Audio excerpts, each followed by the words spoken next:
Mas Tobas, silakan Mas Tobas, coba. gimana? Tantangannya adalah bagaimana supaya kasus-kasus APH penegak hukumnya tidak terulang lagi, mereka juga yang akhirnya terjerat korupsi. Silakan. Ya, jadi persoalan paling mendasar di bangsa ini adalah rasa keadilan ya. Masyarakat, rakyat Indonesia ingin mendapatkan keadilan. Tentunya keadilan ini adalah bagian dari tugas negara sebagai negara hukum ya, sesuai dengan perintah konstitusi.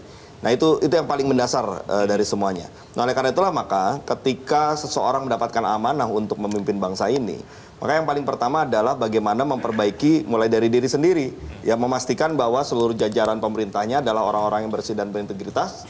Yang kedua juga kekuasaan tidak boleh kemudian mengintervensi penegakan hukum, ya, sehingga ada kriminalisasi, sehingga ada upaya-upaya untuk menggunakan hukum sebagai alat kekuasaan, ya, yang itu sekarang sudah terlihat di depan mata. Kita bisa melihat itu. Yang kedua juga kita juga butuh adanya keyakinan dari masyarakat bahwa pemerintah kita ke depan ini adalah pemerintah yang bisa diandalkan dalam hal penegakan hukum, ya, dalam hal mewujudkan pemberantasan korupsi.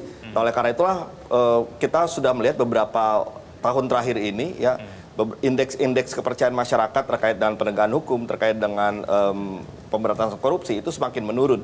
Nah ini yang akan kita pastikan bahwa ke depan ya, harus ada perbaikan-perbaikan, karena itu kita butuh adanya perubahan. Oke, caranya dimulai dari?